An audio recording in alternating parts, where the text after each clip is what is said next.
A very serious story. There's a lot to cover, but I want to look at the failure of the law enforcement response to the massacre at Robb Elementary School in Uvalde, Texas. It's been more than a couple of weeks now.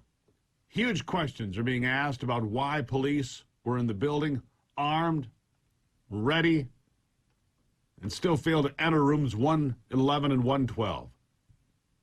They stood there for another 58 minutes, even though the shots could be heard and children were dying. Some reports now indicate police were in the building as soon as 3 minutes after it all began. And when it was over, 19 school kids and 2 teachers were massacred that day, in part because the police that were armed and partially protected were told to wait, to not do what they were trained to do, to not do what they knew they needed to do. Now listen, I'm a huge supporter of law enforcement. I back the blue. I believe they do a very difficult job, but there are problems here. There are problems in Uvalde that need explanation. There are 21 families whose loved ones are not coming home. And police stood armed in the hallway and did nothing. Why? How could this have happened? Why would the police stand there and do nothing? Why would the scene commander tell them to do nothing? That is something that has a lot of people asking tough questions. Questions that so far have not been answered. Why would so many uniformed officers do nothing while a madman was executing school kids inside 2 rooms, unlocked rooms, by the way? I want you to hear this testimony. It's hard to listen to, but I want you to hear it. It's a scathing review from Colonel Steve McCraw. He's the director of the Texas Department of Public Safety. They came in and have done an investigation of the law enforcement response to the attack at the elementary school. He called it an abject failure, among other things. Listen to this. There's compelling evidence that the law enforcement response to the attack at Robb Elementary was an abject failure and antithetical to everything we've learned over the last 2 decades since the Columbine massacre. 3 minutes after the subject entered the West Building, there was a sufficient number of armed officers wearing body armor to isolate, distract, and neutralize the subject. The only thing stopping a hallway of dedicated officers from entering room 111 and 112 was the on-scene commander, who decided to place the lives of officers before the lives of children. To put the lives of officers before the lives of children, said Colonel McCraw.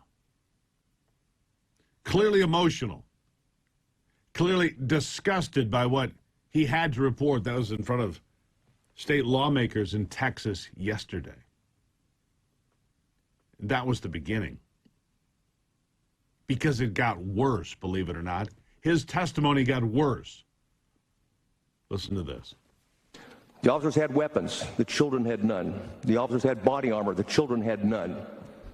The officers had training. The subject had none. 1 hour, 14 minutes, and 8 seconds.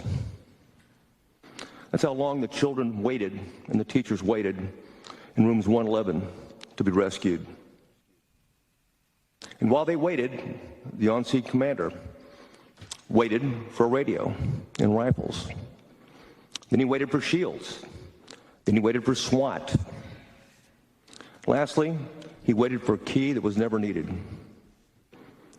The post-Columbine doctrine is clear and compelling and unambiguous.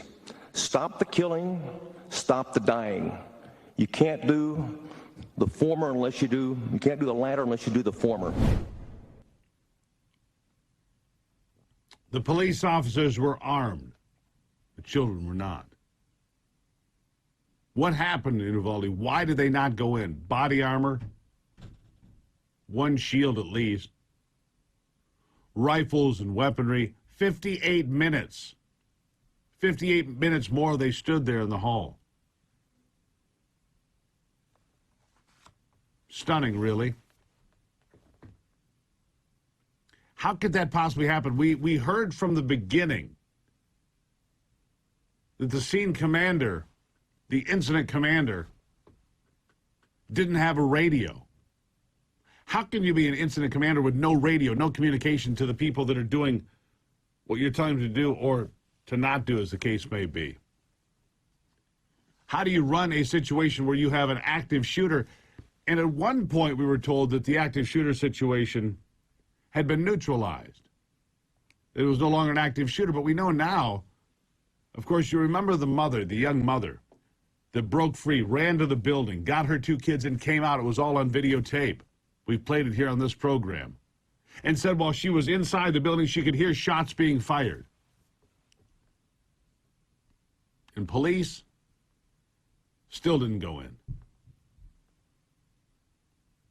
It makes you wonder why there was this abject failure, as Colonel McCraw put it. Now, the mayor of Uvalde is declaring that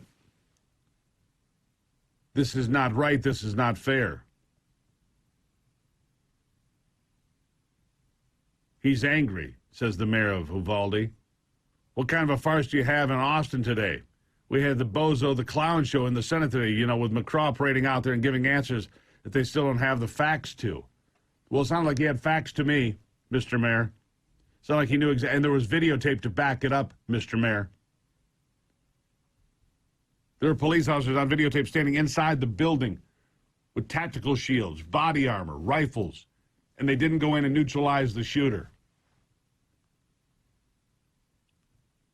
Why do you think I invited the Justice Department to come in here? The DPS, their stories changed 4 times in 4 days. Do you think I have any confidence there that we're just going to get a true story? I don't, said the mayor. He wants the DOJ there.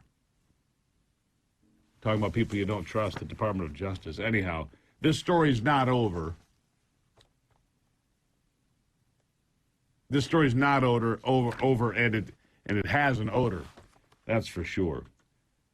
The Uvalde shooter, driven by social media fame and abhorrent behavior, went unchecked for months, maybe longer.